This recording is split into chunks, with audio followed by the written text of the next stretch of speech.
माँ जल्दी करो ना, बहुत तेज भूख लगी है। हाँ माँ जल्दी करो ना, पेट में चूहे छलांगे मारे। अरे ला तो रही हूँ, सारा दिन बस माँ की ही जान खाते रहो। अरे माँ परेशान क्यों होती हो? भैया की शादी के बाद भाभी आ जाएगी, फिर तो तुम्हें आराम ही आराम हो जाएगा। अच्छा भाभी क्यों, तू नहीं करेगा शादी? अब कोई अच्छी लड़की मिल जाएगी तो जरूर करूंगा, पर पहले आप तो कर लो। हाँ हाँ मैं भी देखूंगी, बीवियों के आने के बाद तुम दोनों उन्हें कितना परेशान कर पाते हो।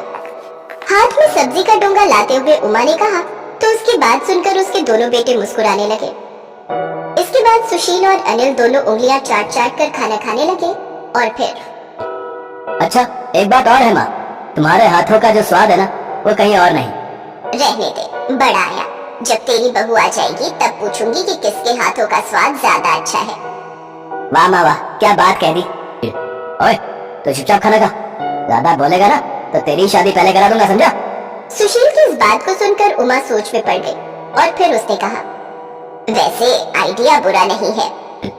मतलब कौन सा आइडिया माँ? अनिल भी तो अब शादी के लायक हो ही गया है, ठीक ठाक कमा भी लेता है, तो तुम दोनों की शादी एक साथ ही करा देती हूँ। अरे अरे ये बात कहाँ से आ गई? शादी की बात तो भैया की चल रही है ना, तो उन्हीं की कराओ, मुझे इस कचरे से दूर रखो। और वैसे भी मैंने सुना है। क्या सुना है तूने? अरे मैंने सुना है भाई तभी तक भाई को प्यार करता है जब तक वो पति नहीं बन जाता। एक बार बेबियां आ गई तो फिर तो रायता ही फैलता है, क्यों माँ? ऐसे कैसे, मैं तो हूँ ना सब कुछ समेट कर रखने के लिए। उमा ने ये बात यूं ही नहीं कही थी। काफी सोच विचार के बाद उमा कुछ दिनों के बाद ही दो सुंदर बहुओं को अपने घर ले आई। अपने दोनों बेटों के घर बसाकर वो बहुत खुश थी, लेकिन ये वाकई इतना आसान भी नहीं था। लेकिन फिर एक दिन, सुनो जी, मुझे आपसे एक बात करनी है। क्या हो गया, बोलो। अरे वो अनीता, वो तो बहुत ही फिजूल खर्च कर रही है। मतलब ऐसा क्या कर दिया उसने? जब देखो खाने में पनीर, चाप, मुर्गा, बस यही सब बनाती रहती है। हाँ तो क्या हो गया? हुआ ये कि जो राशन 5-6 हजार में पूरा हो जाना चाहिए था, मैडम की वजह से 12-15 हजार तक पहुंच रहा है। ऐसे ही चलता रहा तो हम तो सड़क पर आ जाएंगे। अपनी पत्नी सुनीता की बात सुनकर सुशील भी सोच में पड़ गया। मगर ये कहानी सिर्फ इसी कमरे में नहीं चल रही थी, बल्कि दूसरे कमरे में भी यही हाल था। छोटे भाई अनिल की पत्नी अनीता भी उससे अपनी जेठानी की शिकायत कर रही थी। देखो जी, ऐसे नहीं चलेगा, मैं कह देती हूँ। पर हुआ क्या? तुम्हारी भाभी भिखारियों के खानदान से है क्या? अरे ऐसे क्यों बोल रही हो? सारा दिन बस दाल, चावल, पोहा, खिचड़ी यही सब बनाती रहती है। अरे 4 दिन की जिंदगी है और सिर्फ 3 टाइम खाना है, तो कुछ अच्छा तो खाओ। कुल मिलाकर दोनों तरफ एक सी हालत थी। सुनीता को उसकी देवरानी अनीता बहुत खर्चीली लगती थी, तो वहीं अनीता को अपनी जेठानी सुनीता एक नंबर की कंजूस लगती थी। धीरे धीरे ये लड़ाई शिकायतों से बढ़कर हर रोज के झगड़ों और फिर तू तड़ाक पर आ गई। आखिरकार उमा ने परेशान होकर घर की रसोई का बंटवारा कर दिया। दोनों बहुओं के चूल्हे, राशन, यहाँ तक कि मसालों के डिब्बे तक अलग अलग हो गए। दोनों बहुएं अलग अलग वक्त पर खाना बनाने लगी और रसोई के इस बंटवारे के साथ ही दोनों भाइयों ने भी आपस में बातचीत करना बिल्कुल बंद कर दिया। हालांकि दोनों बहुएं अब बहुत खुश थी। अब सब बढ़िया है, जो खाना है खाओ, किसी की रोक टोक नहीं। अब मजा आएगा, जब ये ऊट पटांग खाकर पेट खराब होगा ना, तब पता चलेगा। दूसरी तरफ उमा इस सब से बिल्कुल खुश नहीं थी। वो बस इसी सोच में डूबी रहती कि आखिर कैसे दोनों बहुओं में सुलह हो और घर की रसोई फिर से एक हो जाए। और तभी उमा को एक आइडिया आया। जिस वक्त रसोई में कोई नहीं था, तभी उमा चुपचाप रसोई में गई और अनीता के आटे के डिब्बे में से ढेर सारा आटा निकाल लिया। फिर मौका देखकर अनीता के सिलेंडर का पाइप निकालकर काफी सारी गैस खिड़की से बाहर उड़ा दी। उमा हर रोज ऐसा ही करने लगी। कभी वो दाल निकाल देती तो कभी किसी के चावल कम कर देती। इस वजह से दोनों बहुओं का राशन बहुत जल्दी खत्म होने लगा। दोनों भाइयों पर दुगना खर्च पड़ने लगा। और तब एक दिन, अरे यार अनीता, कहाँ से लाओ इतने पैसे? भला ऐसा भी क्या बनाती हो रोज जो महीने का राशन 15 दिनों में ही खर्च हो गया? अब ऐसा करो, तुम रहने दो, अम्मा ही रसोई चलाएंगी, तुमसे नहीं हो पाएगा। उधर घर के दूसरे कमरे में भी कुछ ऐसा ही हाल था। एक तो सारा दिन खिचड़ी और दाल चावल खाकर मैं खुद पक चुका हूँ, और उसमें भी तुम्हारी रसोई में राशन इतनी जल्दी खत्म हो जाता है? सिलेंडर पर सिलेंडर भरवाई जा रही हो। बस अब बहुत हो गया, तुम्हें अपने मायके जाना है तो जाओ, यहाँ एक ही रसोई चलेगी और उसे मेरी माँ चलाएंगी, समझी तुम? उमा का तरीका काम कर गया था। दोनों बहुओं को जब कुछ समझ नहीं आया तो दोनों ने हार कर एक दूसरे से सुलह करने का फैसला कर लिया, क्योंकि वो दोनों एक दूसरे को तो बर्दाश्त कर सकती थी, पर अपने पतियों की नाराजगी वो नहीं झेल सकती थी। और इस तरह उमा की रसोई में खिंची लकीर मिट गई और दोनों बहुएं मिलजुल कर अपनी एक रसोई चलाने लगी।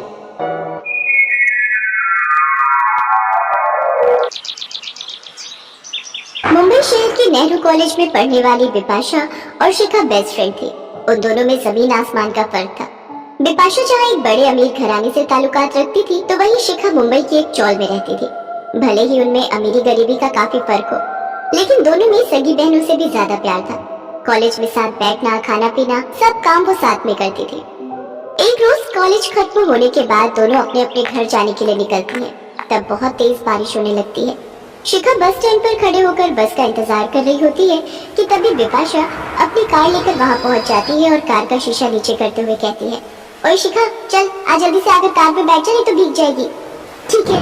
अच्छा सुन, तू कह रही थी ना आज आंटी कहीं जाने वाली है, शाम तक घर आएगी, तो तू ऐसा कर, तब तक मेरे घर चल ले।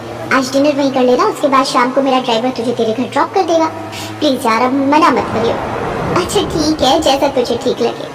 कुछ देर में दोनों सहेलियां बिपाशा के घर पहुंच जाती हैं। घर पहुंचकर बिपाशा शिखा से कहती है, यार आज तू पहली बार मेरे घर आई है, बता क्या खाएगी? बाप रे, ये घर है या महल? सुख सुविधा का सारा सामान है यहाँ तो। अरे किन सपनों में खो गई, बता भी तो क्या खाएगी? कुछ भी चलेगा। चल आज मैं तुझे अपने हाथ से बनाकर कुछ खिलाती हूँ, लेकिन उसके लिए तुझे मेरी हेल्प करनी होगी। हाँ हाँ, तो मैंने कब मना किया है? चल फिर मेरे साथ किचन में। बिपाशा शिखा को अपने किचन में ले जाती है। उसका किचन पूरी तरह मॉड्यूलर होता है, जिसमें एक से एक सुंदर क्रॉकरी का सेट, बर्तन धोने के लिए डिश वॉश मशीन, अलमारी जितना बड़ा फ्रिज, ओवन, टोस्टर होता है। शिखा उसके किचन को देखकर दंग रह जाती है और वो मन ही मन सोचती है, अरे वाह, यहाँ पर तो कितना कुछ है। आज तक जिन चीजों के बारे में सिर्फ सुना था, आज उन्हें अपनी आंखों से देख भी लिया। ओहो, अब तो फिर कहाँ से खो गई यार? कब से पूछ रही हूँ क्या खाएगी क्या खाएगी। जो तुझे बनाना आता है बना दे। मुझे तो मैगी ही बनानी आती है और उसके अलावा कुछ भी नहीं आता। एक काम करती हूँ, हम दोनों के लिए मैगी बना देती हूँ। बिपाशा लाडो, शिखा बेटी आज पहली बार हमारे घर में आई है और तू उसे सिर्फ मैगी बनाकर खिलाएगी। एक काम करो, तुम शिखा को अपने रूम में लेकर जाओ। बिरजू काका बाजार से सब्जी लेकर आ गए हैं, मैं अभी उन्हें बोलती हूँ तुम लोगों के लिए कुछ बढ़िया सा बनाने को। नमस्ते आंटी, आप मेरी फिक्र मत कीजिए, मैं कुछ भी खा लूंगी। नमस्ते बेटा, ऐसे कैसे कुछ भी खा लोगी? अरे आज पहली बार तुम हमारे घर आई हो, तो बिना डिनर किए तो तुम्हें जाने नहीं दूंगी। चलो अब तुम दोनों रूम में बैठकर बातें करो, मैं नौकरों से कहकर डिनर रेडी करवाती हूँ। कुछ देर बाद रमोला नौकर के हाथ उन दोनों के लिए स्नैक्स में पास्ता, जूस और कबाब भिजवाती है और फिर डिनर में शाही पनीर, फ्राई गोभी, बूंदी रायता, सलाद और मीठे में खीर और गुलाब जामुन परोसती है। इतना लाजवाब खाना शिखा ने आज तक नहीं खाया होता। वो भरपेट डिनर करती है और उसके बाद बिपाशा का ड्राइवर उसे उसके घर ड्रॉप कर देता है, जहाँ शिखा की माँ लता उसका इंतजार कर रही होती है। अरे बेटा आ गई, अच्छा हुआ जो तू बिपाशा के घर चली गई थी। मैं भी बारिश में भीगते भीगते बस अभी घर पहुंची हूँ। जहाँ गई थी वहाँ भंडारा हो रहा था, तो वही लेकर आई हूँ। चल अब तू हाथ मुँह धो ले, फिर पूरी छोले खाकर सो जाएंगे। माँ आप खा लो, मैं बिपाशा के घर से डिनर करके आई हूँ। अच्छा ठीक है। अरे ये क्या, बारिश में पूरी थोड़ी भीग गई है, तो मैं इन्हें थोड़ा सेक लेती हूँ। बहुत देर तक लकड़ियाँ और उपले लगाने के बाद लता के घर का चूल्हा जलता है। एक कोने में बैठी शिखा ये देखकर मन ही मन सोचती है, कितना फर्क है अमीर और हम गरीब की रसोई में। जहाँ अमीर को खाना गर्म करने के लिए सिर्फ ओवन का स्विच ऑन करना होता है और झट से खाना गर्म हो जाता है, तो वही एक गरीब को रोटी सेकने के लिए भी कितनी जद्दोजहद करनी पड़ती है। फिर उसकी नजर अपने घर की रसोई में रखे डिब्बों पर जाती है, जिनमें मुश्किल से ना के बराबर राशन होता है। एक और अमीरों का घर होता है जिनकी रसोई में दुनिया भर का सामान है, जहाँ ये समझ नहीं आता कि क्या खाएं और क्या नहीं। और एक और है ये हम गरीबों की रसोई। ऐसे ही वक्त बीतता गया। शिखा पढ़ाई में काफी अच्छी थी और वो अक्सर पढ़ाई में बिपाशा की मदद किया करती थी। बिपाशा और शिखा के एग्जाम आने वाले थे। शिखा अक्सर कॉलेज खत्म होने के बाद बिपाशा की पढ़ाई में मदद करने के लिए उसके घर जाया करती थी। एक दिन दोनों पढ़ाई कर रही होती है, तभी बिपाशा शिखा को बोलती है, शिखा यार मैं पढ़ाई करके थक चुकी हूँ, जाना यार फ्रिज में नारियल पानी के टेट्रा पैक रखे हैं, जरा अपने लिए और मेरे लिए लेते हो। हाँ रुका, पिलाती हूँ। इसके बाद शिखा किचन में जाती है और फ्रिज खोलती है तो देखती है उसमें ढेरों सामान जैसे cold drink, chocolate, juice, fruits और भी बहुत कुछ रखा हुआ होता है। अरे बाप रे, ये फ्रिज तो किसी अलमारी से भी बड़ा है और इसमें इतना सारा सामान। ये तो ऐसे लग रहा है जैसे किसी मॉल की कोई बड़ी सी दुकान हो। इसमें तो दुकान की तरह कितनी सारी चीजें रखी हुई है खाने पीने की, और एक हम गरीबों के घर की रसोई है जिसमें फ्रिज के नाम पर एक पानी का मटका ही रखा हुआ होता है। ये सोचकर शिखा फ्रिज में से नारियल पानी लेती है और चली जाती है। फिर शाम को रमोला अपने कुक से कहती है, सुनो बिरजू, आज खाने में चिकन कोरमा, कढ़ाई पनीर, बूंदी रायता, लच्छा पराठा और बटर नान बना देना। और हाँ, मीठे में गुलाब जामुन और रसमलाई रख देना। जी मालकिन। और मालकिन, जो दोपहर का खाना बचा है उसका क्या करना है? अब हम बासी खाना थोड़ी ना खाएंगे, उसको तुम फेंक देना।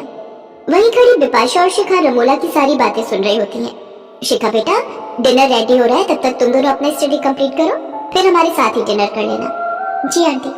बिपाशा के घर पर पढ़ाई खत्म करने के बाद शिखा उनके साथ डिनर करती है और फिर अपने घर चली जाती है, जहाँ पहुंचकर वो देखती है कि उसकी माँ बड़ी देर से चूल्हा जलाने की कोशिश करती है और फिर जाकर उसके घर का चूल्हा जलता है। फिर जब उसकी माँ रोटी बनाने लगती है तो देखती है कि आटा सिर्फ आज के दिन के लिए ही होता है। ये देख उसकी माँ लता सोचती है, हे राम, ये तो जरा सा ही आटा है। ऐसा करती हूँ, शिखा के लिए रोटी बना देती हूँ और मैं अपने हिस्से का आटा उसके कल के खाने के लिए रख देती हूँ। अपनी माँ की बातें सुनकर शिखा की आंखों में आंसू आ जाते हैं। तभी लता की नजर शिखा पर जाती है। शिखा बेटा, आ गई तू? तेरे लिए खाना लगा दूं क्या? नहीं माँ, मुझे भूख नहीं है, आप खा लो। हाँ बेटा, बिपाशा के घर कुछ खाकर आ गई होगी तू, इसलिए तुझे भूख नहीं है। वैसे भी तुझे तरह तरह के लजीज खाने की आदत लग गई है, तो अब इस गरीब की रसोई का खाना कहाँ से पसंद आएगा? ऐसी कोई बात नहीं है माँ, आप देखना, एक दिन मैं आपको बहुत सारी खुशियाँ दूंगी। माँ, मैं इस अमीर और गरीब की रसोई का फर्क जरूर मिटा दूंगी। अरे क्या हो गया तुझे? कुछ नहीं माँ, बिपाशा के घर में एक वक्त में इतना खाना बनता है कि समझ नहीं आता कि क्या खाएं और क्या छोड़ें। और उसके घर पर तो बचा हुआ खाना इतना फेंका जाता है जितना हमारे यहाँ हफ्ता भर चल जाएगा। बेटा, ऊपर वाले ने सबके नसीब में एक जैसा सुख नहीं लिखा। अगले दिन शिखा अपने घर पर उदास बैठकर पढ़ाई कर रही होती है कि तभी वहाँ बिपाशा और रमोला आ जाती हैं।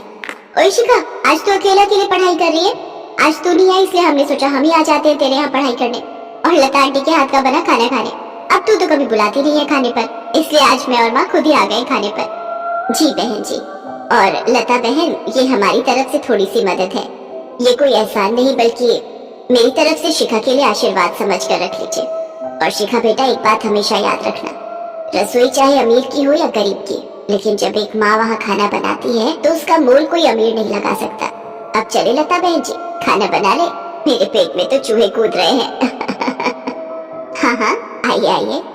इसके बाद वो दोनों मिलकर रोटी सब्जी बनाते हैं और फिर सभी खुशी खुशी साथ में मिलकर